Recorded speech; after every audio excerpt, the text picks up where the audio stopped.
여호수아의 마무리를 함께 보고 있습니다.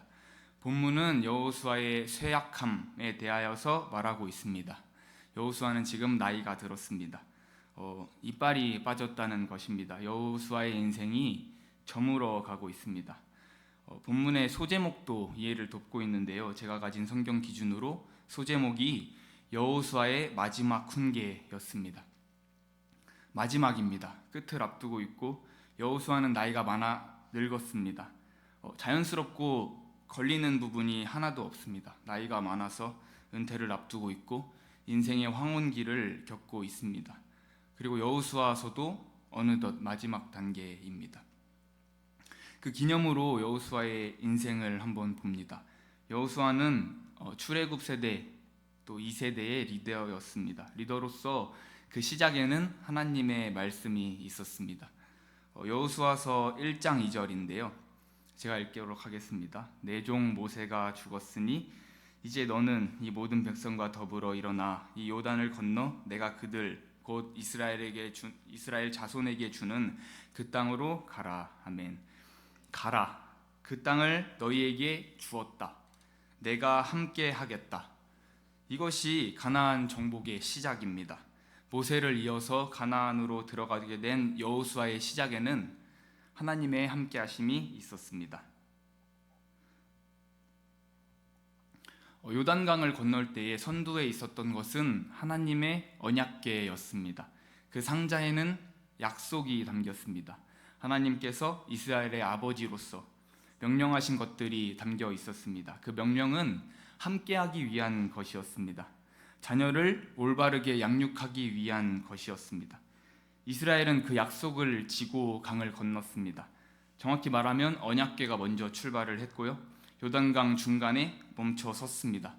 언약궤를 내려놓은 그 자리부터 요단강 물이 멈췄습니다. 언약궤가 요단강 중간에 내려진 채로 군사들이 먼저 건너갔고 그 다음에 백성들이 따라 건넜습니다. 그러고 나서 언약궤를 다시 들고 건너간 것입니다. 언약궤가 먼저 요단강에 들어갔고 가장 마지막에 요단강에서 나왔습니다. 가장 먼저, 가장 나중에 퍼스트 인, 라스트 아웃이라고 영어로 하는데요. 소방관이 생각났습니다. 큰 불을 멈출 수 있는 것은 소방관뿐이 못합니다. 화재의 진압은 소방관의 몫입니다. 그들을 의지하지 않으면 아무것도 할 수 없습니다. 전쟁 속에서 전쟁을 멈출 수 있는 것은 군인의 몫입니다. 더 큰 힘이 이깁니다. 더 센 군인과 더 센 무기만이 전쟁을 멈출 수 있습니다. 그것들이 없으면 아무것도 할 수 없습니다. 하지만 이스라엘의 전쟁은 좀 달랐습니다. 무기가 우선이 아니었습니다. 군인도 우선이 아니었습니다. 하나님이 먼저셨습니다. 요단을 건너서부터는 가나안입니다. 거기서부터는 남의 땅인 거죠. 적 기지입니다. 그런데 언약이 먼저였다는 것입니다. 어떤 의미인가요? 의지할 수 있는 것도 의지해야만 하는 것도 오직 하나님뿐이시다라는 것입니다. 전쟁의 시작도 하나님이시고 끝도 하나님이십니다. 하나님이 제일 먼저 앞장서시고 동시에 뒤를 지키시는 분도 역시 우리의 하나님이십니다. 가나안 정복 전쟁은 힘의 크기나 기술의 발전의 승패가 있지 않고 얼마나 하나님을 의지하는가 여기에 달려 있었습니다. 어쩌면 전쟁은 예배였습니다. 예배는 하나님께 드리는 것입니다. 드린다는 것은 하나님께 전부 맡기는 것입니다. 내 것이라 생각했던 모든 것들이 하나님의 것이라는 고백입니다. 당시의 전쟁은 신의 싸움이었습니다. 어느 쪽에 신이 더 강한 것인가? 이기는 쪽 신이 더 강한 것이었습니다. 다른 나라들은 강한 힘을 앞세웠을지 모르겠습니다. 하지만 전쟁을 앞둔 이스라엘이 앞세웠던 건 언약궤, 무기가 아니었습니다. 하나님께 전부 드릴 때에 우리가 아닌 하나님께서 먼저 앞서가셔서 싸우심을 믿었기 때문입니다. 하나님께서 강하시고 위대하심을 알았기 때문입니다. 우리의 방법보다 능력보다 하나님께서 먼저 앞서 나가심을 믿으시길 바랍니다. 그때에 하나님께서 우리를 대신하여서 싸우신다는 것입니다. 이스라엘이 가나안 정복 중에 딱 한 번 전투에서 패배를 했습니다. 아간의 범죄 때문이었는데요. 아간은 하나님께 바친 물건에 손을 댔습니다. 물론 남의 물건 손을 대는 것도 큰 잘못이지만 하나님의 것, 하나님의 자리에 나의 손을 댄다는 것, 확실한 범죄가 맞습니다. 하나님께 승리가 있음을 알고 믿는다면 하나님의 것을 건드릴 수 있을까 생각해 봅니다. 예를 들어서요, 나의 자녀가 나 올백 맞을 거야 하고 방에 들어갔습니다. 그래서 문제집을 막 풀고 있는 거죠. 그래서 열심히 공부를 하고 있는데 나의 자녀의 능력을 내가 믿고 있다면 가가지고 훈수 둘 수 있을까요? 혹은 자녀가 풀고 있던 문제집, 이거 아닌데 하면서 이렇게 확 낚아챌 수 있을까요? 어렵겠죠. 이거는 자녀를 믿는 것이 아니라 나의 능력과 판단을 믿는 것입니다. 내 판단에 승리가 있다고 생각하는 것인데요. 하나님께서는 지금 맡기라 하시는 겁니다. 맡길 때 하나님께서 승리하신다는 것입니다. 하나님께서 승리를 이끌어 주시는 것을 안다면 그 물건에 손 못 대겠죠. 근데 문득 그 물건이 뭐였을까 궁금해지더라고요. 여리고 성 안에, 그 정복한 여리고 성 안에 있던 물건 중 하나였다고 하는데요. 전쟁 중에 손을 댈 만한 물건이라면 저는 무기이지 않을까 그냥 혼자 생각을 해봤습니다. 좋은 칼이었나? 이렇게 혼자 생각을 해봤는데요. 정답은 아닙니다. 하지만 그게 하물며 전쟁에 꼭 필요한 좋은 무기일지라도요, 하나님이 함께 하시면 칼 없이도 승리합니다. 칼을 진 내가 이기는 것이 아니라 하나님께서, 하나님이 전부인 나를 통하여서, 빈털터리인 나를 통하여서 하나님께서 이기시는 겁니다. 바로 이전에 여리고를 그렇게 무너뜨렸습니다. 하나님의 음성에 귀를 기울이고 순종하여서 뺑글뺑글 그냥 그 성을 주변을 돌기만 했는데도 승리를 했습니다. 그때도 역시 언약궤를 앞세웠습니다. 칼로 이긴 것이 아니라 언약궤와 나팔로 이겼습니다. 그 땅을 우리에게 주신 하나님의 약속, 하나님께서 그 땅을 이미 주었다, 가라 하셨던 그 약속을 굳게 믿고 나팔 소리에 맞춰서 그저 걸었습니다. 그렇더니 하나님께서 그 믿음에 응답하신 것입니다. 전쟁은 예배였고 예배는 전쟁입니다. 맡길 때 승리하는 것이고 의심할 때 패배하는 것입니다. 함께 고백하면 좋겠는데요. 맡길 때 승리합니다. 함께 해볼까요? 맡길 때 승리합니다. 아멘. 간략하게 여호수아의 여정들을 살펴봤습니다. 하나님께서 가라, 너희에게 주겠다 말씀하심으로 시작했습니다. 전쟁들은 믿음으로 승리할 수 있었고 믿지 않자 패배했습니다. 전쟁은 하나님의 것이었던 것입니다. 여호수아는 전쟁이 하나님의 것임을 직접 봐온 사람이었습니다. 그리고 여호수아는 현재 나이가 들었다는 것인데요. 오늘 살펴본 23장의 내용들은 여호수아의 유언입니다. 유언하면 어떤 내용이 떠오르시나요? 저는 내 기업은 누구에게 주고, 내 돈은 누가 갖고, 내 통장은 누가 갖고, 막 이런 거 있잖아요. 죄송해요, 제가 드라마를 많이 봐요.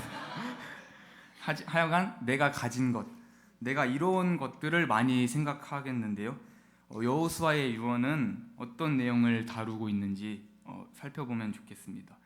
여호수아서 23장 3절인데요. 저희 함께 다시 한번 읽도록 하겠습니다. 시작. 너희의 하나님 여호와께서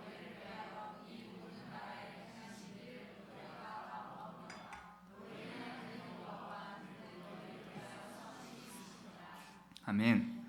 여호수아가 가진 것에 대한 이야기는 한 개도 없고 하나님이 누구신지를 이야기하고 있습니다. 여호수아가 삶에서 직접 배워본 하나님을 말하고 있습니다. 너희의 하나님 여호와께서, 하나님 여호와 두 번 강조입니다. 또 너희를 위하여 많은 사람들을 쫓으시고 멸망시키기까지. 왜일까요? 너희를 위하여서, 너희에게 약속하신 땅을 주시기 위하여서, 너희를 위하여 싸우셨다. 너희는 다 맞다. 하나님께서 어떤 분이신지를 다 보았다. 맞죠. 하나님께서 이전에 약속하신 땅을 위하여서 애굽부터 이끄셨습니다. 노예로 살면서 맨날 얻어맞고 강제로 노동만 당하던 이스라엘을 하나님께서 옮기셨습니다. 왜요? 약속의 땅으로 보내시기 위해서요. 또 왜요? 하나님께서 이스라엘과 함께 살려고요. 지금 그 여정 속에 있는 것입니다. 아버지가 자녀들을 하나님 자신의 집으로 부르시는 거죠. 사랑하시기 때문입니다. 구원을 주시려고요. 하나님과 함께하는 것이 구원인 줄을 믿습니다. 하나님은 우리가 죄를 멀리하고 하나님을 가까이 하기를 원하십니다. 하나님께 가까이 갈 때 하나님께서 승리하신다는 것입니다. 여호수아가 겪은 하나님은 이기시는 하나님이었습니다. 전쟁을 앞둔 이스라엘이 하나님을 바랄 때 일하시는 분이셨습니다. 우리가 아는 하나님도 이기시는 하나님이십니다. 문제를 앞둔 우리가 하나님을 바랄 때 하나님께서 일하시는 분이십니다. 우리는 그거 잘 알고 있습니다. 근데 삶에서 그 이해가 드러나지는 않는 것 같습니다.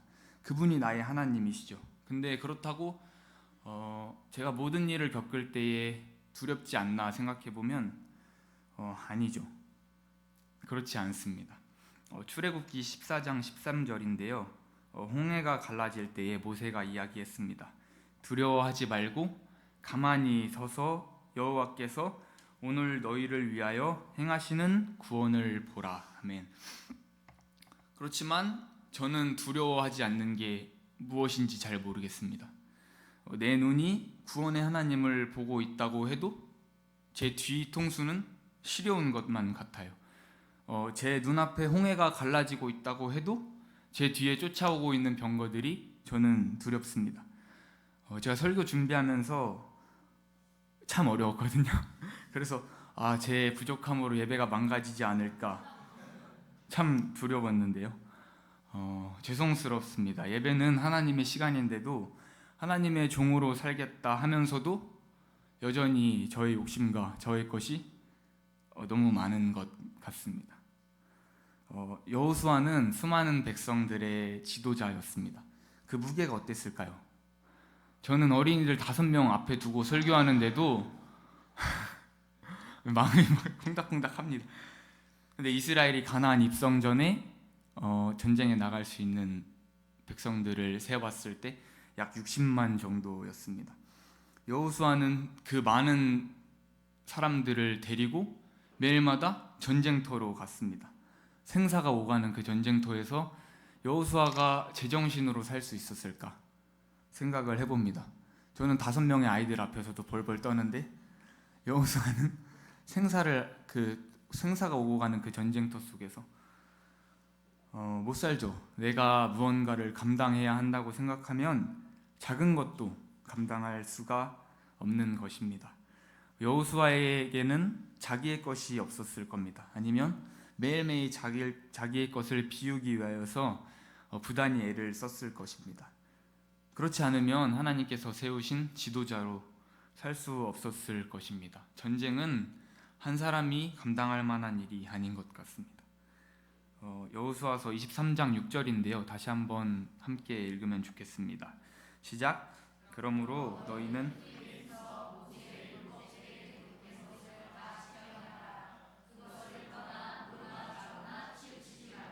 아멘. 그러므로 의지할 것은 오직 하나님뿐입니다. 여호수아가 남길 것은 내가 아니라 하나님인 것입니다. 내가 가진 재산이나 경험이 아니라 오직 하나님께 붙들리라는 단 하나뿐인 명령입니다. 모세의 율법책이라고 하면 보통 창세기부터 신명기를 이야기하는데요. 저는 맨 처음의 내용이 생각나더라고요. 태초에 하나님이 천지를 창조하시니라. 땅이 혼돈하고 공허하며 흑암이 깊음 위에 있고. 여호수아는 기록된 것을 다 지켜 행하라고 이야기했는데요. 근데 창조를 어떻게 행하나요, 저희가? 창조가 뭔가요? 아무것도 없었던 곳에서 혼돈과 공허, 무질서함과 무의미 속에서 하나님이 우리를 지으셨다. 우린 보통 가능성을 보고 이야기합니다. 이게 될 만한가? 이거 어떻게 내가 비벼볼 만한가?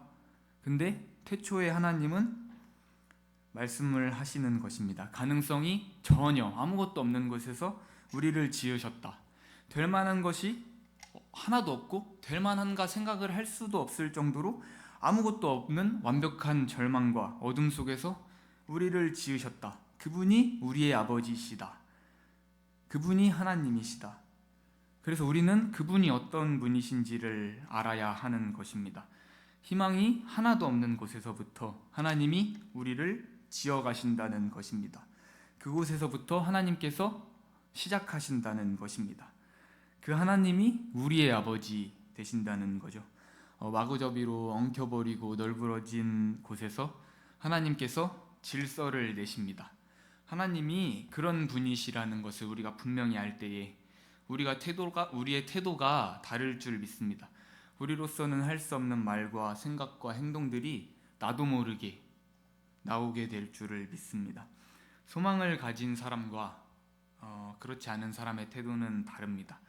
오늘만 사는 사람과 영원을 사는 사람의 삶의 태도는 역시 다릅니다. 하나님이 인정될 때에 그렇게 살 수 있는 것입니다. 또 좌로나 우로나 치우치지 말라고 하는데 좌나 우가 무엇인지 잘 모르겠습니다. 그런데 그 가운데에 좌우 그 가운데에 하나님이 계시다면, 그 하나님이 우리에게 주신 그 자리가 우리의 중심이라면 좌나 우가 중요할까, 이런 생각을 해보았습니다. 그냥 우리의 중심이신 하나님을 떠나지 않으면 됩니다. 고개를 돌리지 않으면 되는 것입니다. 좌나 우나 위나 아래나 대각선이나 중심이 하나님이시라면은 크게 중요하지 않은 줄 생각합니다. 보통 안 한 걸 하지 말라고 안 합니다. 이미 하는 거니까, 이미 하고 있는 걸 아니까 하지 말라 그러거든요. 제가 이삭이 장난감 던지지 말라고 하는 건 이삭이가 장난감을 수시로 던지기 때문에 던지지 말라고 하는 것입니다. 우리의 태도와 중심은 늘 흔들립니다. 그걸 아니까 돌리지 말라, 치우치지 말라고 하는 것입니다. 우리는 늘 왔다 갔다 저리 갔다가 이리 갔다 하는데 하나님께 맞춰야 합니다. 하나님 없이는 단 하나도 된 게 없습니다. 하나님께 붙들리지 않고 자리를 옮기고 시선을 옮길 때에 패배가 시작되는 것입니다. 여호수아는 이것을 말하고 있습니다. 하나님 없이는 아무것도 아니다. 모든 승리는 하나님의 것이었습니다. 하나님께 다 드릴 때에 하나님께서 이루십니다. 우리의 위협은 다른 곳에 있지 않고 나에게 있습니다. 고개를 돌리고 싶은 나, 중심을 옮기고 싶은 나, 하나님을 잃어버리는 것보다 더 큰 실수는 없는 것 같습니다. 가시나무라는 노래 가사 중 일부인데요. 화면을 띄워주시면 감사합니다. 내 속엔 내가 너무도 많아 당신에 쉴 곳 없네. 맡기는 게 최선인 줄 알면서도 전부 맡겨드리지 못하고 있는 저를 봅니다.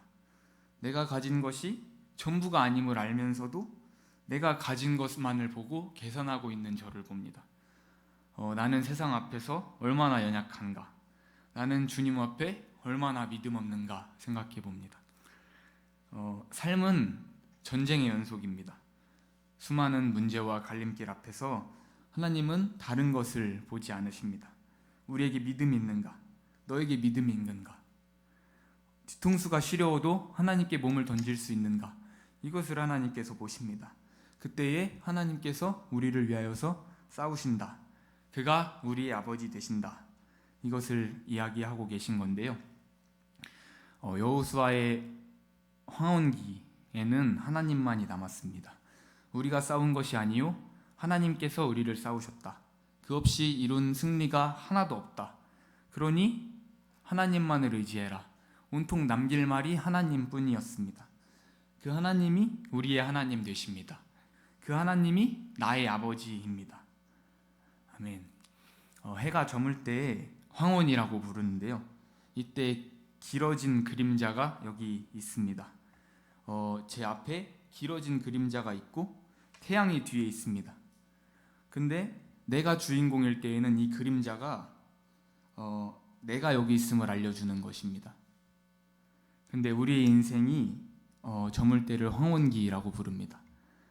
똑같이 제가 여기 있고 해가 여기 있고 제 앞에 길게 늘어진 그림자가 있습니다. 제가 주인공이지 않고 하나님이 주인공일 때에 이 길게 늘어진 그림자는 저를 가리키는 것이 아니라 저를 비추고 있는 이 태양을 가리키고 있는 것입니다. 태양이 저기 있다고 말해줍니다. 태양 같으신 하나님께서 우리의 삶을 비추고 계신다고 말해주는 것입니다. 믿는 자의 삶은 내가 서 있었다고, 내가 여기 서 있었다고 이야기하는 것이 아니라 하나님께서 나를 비춰오셨다고 이야기하는 것입니다. 그 이야기를 하나님께서 계속해서 쓰고 계시는 것입니다.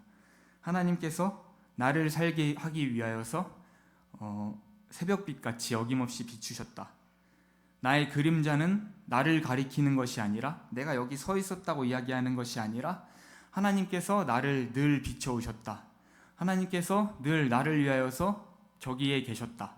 내 등 뒤에 계셨다. 이것을 이야기하고 있는 것입니다. 우리의 삶에서 우리를 비추시는 하나님을 발견하는 모든 여러분 되시기를 주님의 이름으로 축복합니다. 아멘. 우리 함께 찬양하